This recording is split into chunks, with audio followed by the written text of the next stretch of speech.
suis en train de payer les frais d'ouverture de boutique sur Etsy. Déjà, on a les petits ensembles que ma maman elle a fait en tricot. Il y en a 4. Le petit bonnet, les petites chaussures. Coucou! Première vidéo que je fais ici, j'espère que vous allez bien. Et ça y est, je me lance enfin ici sur YouTube, puisque je pense que c'est un des meilleurs moyens que j'ai pour pouvoir vous partager ce que j'ai envie de vous partager, en format un petit peu plus long que sur Instagram. D'ailleurs, si vous voulez me suivre sur Instagram, c'est en description. Sur cette chaîne, vous allez voir plein de choses différentes. Honnêtement, ça va être mon quotidien, mon univers que je vais juste partager avec vous. Mais plutôt que de faire du blabla, je vous laisse découvrir avec les vidéos qui vont suivre tout ce qui compose mon univers. Dans cette première vidéo, moi je veux surtout vous montrer un petit peu mes débuts dans l'entrepreneuriat et notamment dans un petit business que je lance avec ma maman, dans tout ce qui est création d'un petit business artisanal, et je vous laisse regarder la vidéo pour en découvrir plus et surtout vous abonner à la chaîne pour ne pas rater les prochaines vidéos qui vont suivre. Du coup, je vous montre où j'en suis. Déjà, est-ce que vous remarquez qu'il y a un changement de couleur à partir de à peu près cette rangée là? Vous voyez que ça devient un petit peu plus foncé. Je sais pas si on le voit. Je pense qu'on le voit mieux sur la table. Voilà. Donc c'est pour ça que je disais que je sais pas trop comment je vais faire. Soit je fais que à base de cette pelote. Toutes les quipotes n'ont pas le même coloris. Ça va être vraiment un dégradé de couleurs. Voilà. Là, j'en suis à 12 cm de diamètre. Je l'ai mesuré. Et il me reste encore quelques tours à faire. Il me reste à peu près une dizaine, un peu moins d'une dizaine de tours à faire. En sachant qu'après il y aura un tour où ça sera fait avec un fil d'une autre couleur. Et j'ai ici un exemple de kippa en tissu cette fois-ci. J'ai mesuré et elle a 18 cm de diamètre. Ok, on est de retour. Bon, je pense que là j'ai une bonne taille parce que je suis en train de comparer avec celle-ci pour essayer de faire un peu la taille qu'il faudrait pour après commencer à faire la profondeur. En gros, faire les tours où ça sera du point droit, du point classique, quoi, normal. Et là, je pense qu'on a atteint un bon diamètre. Si je le mets et que je vois un petit peu, bah, ça couvre bien. Ce qui veut dire que là, je peux commencer à faire les tours qui vont commencer à aller tout droit. Là, je suis à 20 tours. Je crois que c'est ça. Il faut bien que je recompte, mais je crois qu'on est à 20 tours. Et on est à 14 cm. Je l'ai mesuré. Ça fait 14 cm. Maintenant, je vais essayer de faire les 4 tours. Peut-être 4. Je ne sais pas encore exactement combien. En sachant que après il faut faire le tour où je rajoute le fil d'une autre couleur. Donc je sais pas trop ce que ça va donner, mais dès que j'ai fini je vous montre ça et comme ça, si c'est bon je valide le patron, je le réajuste pour l'écrire bien comme il faut, etc. Et après il faudra juste apprendre à créer le patron officiel pour pouvoir le sortir. Parce que là c'est vraiment du gribouillage que moi je comprends mais que vous peut-être pas trop. Le seul problème, je peux pas sortir un modèle de kippa qui va être reproduisible à chaque fois de la même couleur, puisque cette couleur là, ce motif là exactement, je ne pourrai plus l'avoir. Encore une fois, j'ai pas encore décidé si j'allais vendre les kippotes ou pas parce que ça met un petit peu de temps à faire aussi. Donc soit j'en fais beaucoup en avance parce que j'ai beaucoup de retours de gens qui voudraient en acheter, soit je sais pas encore. Honnêtement, c'est pas encore mes soucis. Pour l'instant, j'essaie au moins de faire un truc comme il faut et après on verra. Hello, comment ça va aujourd'hui? Nous sommes le 11 août. Et petits updates pour vous parce que hier au final j'ai pas fait d'update. Je l'ai terminé, mais en arrivant à la fin je me suis rendu compte qu'en fait ça allait pas du tout. Donc j'ai dû la recommencer. Pas la recommencer en entier, mais j'ai dû défaire quelques rangs pour corriger mes erreurs. Déjà de 1, à la fin j'ai coupé le fil, alors que je savais que le produit final n'était pas ce que je voulais. Erreur de débutant. Deuxième erreur, et c'est celle qui a causé tout ce problème, c'est que le patron que j'avais fait au départ, disons que dans mon idée, il était plus large que ce qu'il est en réalité. En gros, quand il fallait faire les tours où ça commençait à descendre, parce que là c'est assez plat, parce que je ne suis que en train de faire des augmentations à chaque fois. Mais à un moment en fait il va falloir qu'il descende un petit peu pour qu'il puisse tenir sur le haut de la tête. Et c'est à ce moment là qu'après on va faire les tours sur point simple. Je sais plus comment ça se dit en français, mais bon, single crochet. Et donc c'est à partir de ce moment là que ça commence à descendre un petit peu sur la tête pour bien tenir.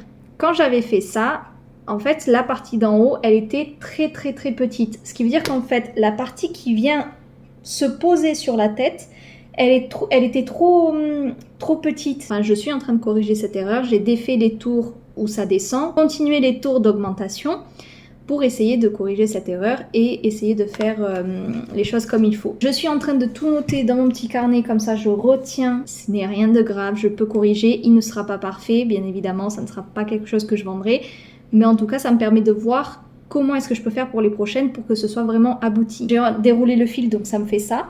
Je vais voir si avec ça, ça va suffire pour finir la kippa de manière correcte ou si je dois après intégrer, ce que je sais faire aussi, le reste de la pelote de laine. J'aimerais bien aussi commencer à faire un peu les fiches produits, avancer là-dessus. Le logo, toutes ces choses-là, j'aimerais bien bosser un petit peu dessus aujourd'hui pour que quand je passe au moment où je vais réellement faire les choses, que tout soit déjà prêt et que ça va assez vite.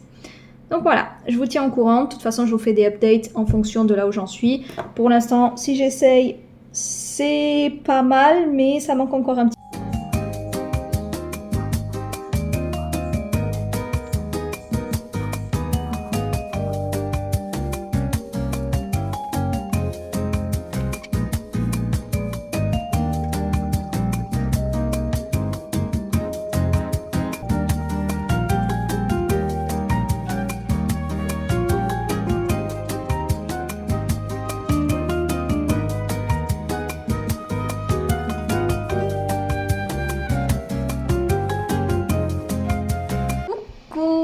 Encore une nouvelle journée, nous sommes le 13, c'est bien ça, oui, 13 août. Très bientôt, si Dieu veut, je pourrai ouvrir le magasin physique, mais aujourd'hui j'ai quand même beaucoup de choses à faire, notamment les fiches produits. Il faudrait que vraiment, je dis pas les boucler aujourd'hui, mais en tout cas commencer, parce que je les ai pas encore commencées, et aller au plus loin possible pour ensuite pouvoir être plus tranquille à ce niveau-là et mettre les produits en ligne tout simplement. Il faut aussi que je réfléchisse à tout ce qui est...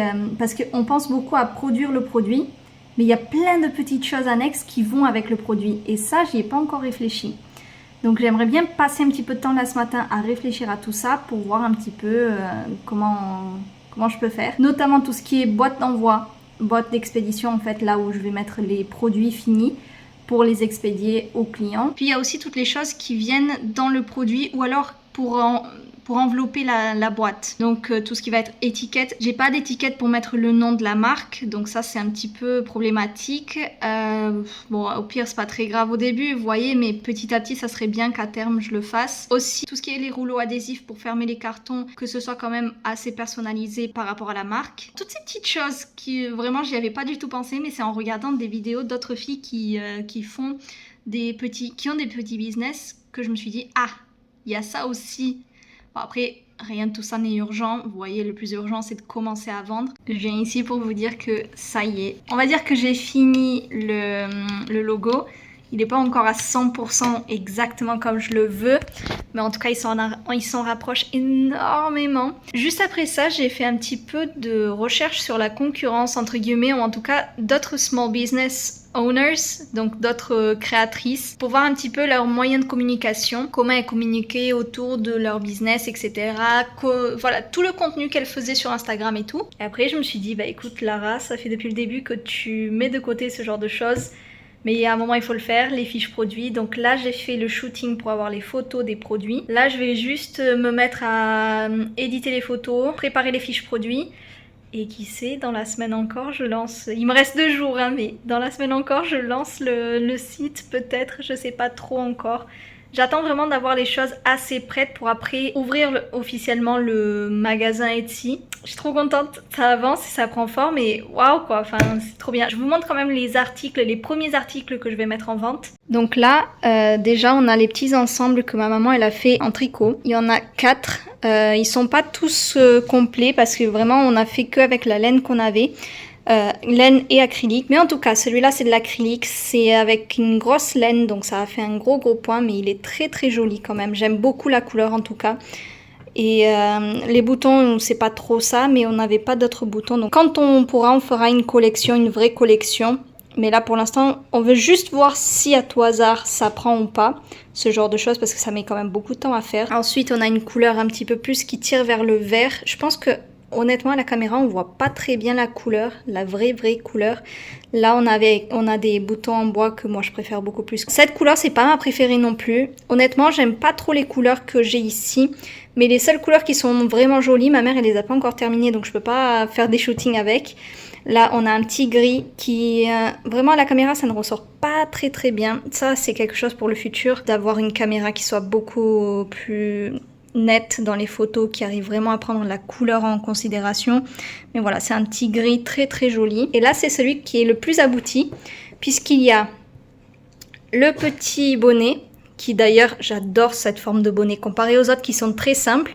Celui-là, je sais pas pourquoi, mais je l'adore, je le trouve trop beau. Et je sais que ma mère, elle est en train d'en faire un rose dans le même style en fait. Exactement la même chose, mais en rose. Et il est trop mimi.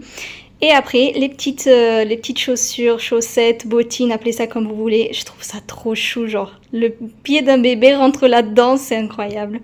Voilà, ça c'est vraiment un jaune poussin. Je pense qu'à la caméra, encore une fois, on voit pas grand-chose. Thé d'oreiller, parce que j'adore les thés d'oreiller, j'en achète aussi. Donc j'en ai fabriqué une. Et après, bien sûr, la kippa que j'avais faite, voilà. Pour l'instant, ça va être un modèle et on verra si les gens ils en veulent. À ce moment-là, j'en ferai, mais ça sera que des modèles uniques. Ici, il y aura 3 coloris. Il y aura celui-ci, du bordeaux et du blanc. Je suis très contente, j'ai fait des photos à tout ça.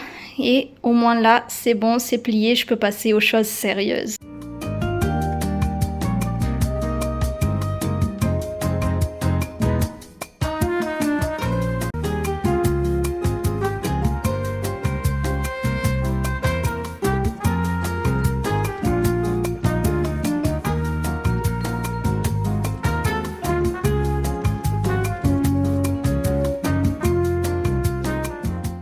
Alors, excusez mes cheveux, mon visage, etc. Mais il fait tellement chaud. Il fait 44 degrés dehors, s'il vous plaît. Épargnez-moi ça. Mais, là, je suis en train de payer les... comment ils appellent ça d'ailleurs? Pour les frais d'ouverture de boutique sur Etsy. J'ai trop hâte. Oh mon Dieu. Mais en même temps, je stresse parce que là, je vais mettre mon argent dedans. Donc si ça marche pas... c'est mon argent qui est perdu, donc on a intérêt à faire en sorte que ça marche. Incroyable. Merci H&M vraiment de me donner la possibilité de faire ça. Même si ça marche pas, c'est pas grave. Bon, je perdrai 16 €, ça va. Mais j'ai trop hâte. Je suis trop contente. Déjà bonjour, on va commencer par là. Mais on est aujourd'hui le 15 août. Quelques jours sont passés entre la dernière fois que j'ai pris la caméra et maintenant, puisque hier... donc le 14, il y a eu une énorme panne d'électricité dans le quartier. Je vais rien faire en fait, j'avais 15% de batterie sur mon téléphone, bref c'était calamiteux. Mais bon, ça s'est réglé, etc. C'était dû à l'orage qu'il y avait eu le jour précédent. Rien de très grave, hein, juste une journée sans électricité, j'ai pas pu avancer, mais j'ai passé quand même une très bonne journée, un peu plus de repos. Aujourd'hui, je suis trop contente parce que j'avais ouvert le site. D'ailleurs, je ne l'ai pas encore dit, mais le site est ouvert. Donc vous pouvez déjà commander dessus les articles, etc. La seule chose, c'est que pour l'instant, il n'y a pas grand-chose dessus parce que je suis en train de mettre les articles là maintenant dedans. Oula, là il y a trop de lumière. Je suis trop contente parce qu'il y a déjà eu du flux dans le... alors il n'y a pas de commande, hein. De toute façon j'ai mis un seul article et il faut que je corrige parce que c'est pas vraiment correct. Mais c'est ce que je suis en train de faire aujourd'hui. Et il y a déjà du flux, je crois qu'il y a eu 3 visites sur le site, alors que j'ai un seul article dessus et il n'est pas du tout complété. Donc je suis trop contente, je suis hyper contente parce que je sais que sans le flux que Etsy crée de créateurs et d'acheteurs potentiels, je pourrais même pas avoir ce petit nombre de personnes qui viennent sur mon site visiter et voir un peu mes produits. Donc franchement... merci Etsy, merci H&M, je suis trop contente. Là j'ai ma table à repasser, je vais repasser quelques articles parce que j'ai vu que c'est mieux si on fait des vidéos dessus. Et en effet, moi je préfère quand il y a des vidéos sur les articles parce que c'est une mise en scène et on voit peut-être un peu mieux, que ce soit au niveau de la couleur, etc. Et comme je prends toutes les photos avec mon téléphone puisque je n'ai pas encore de caméra pour pouvoir faire des photos plus professionnelles, je me dis que c'est une très bonne idée, ça peut être un gros atout pour moi.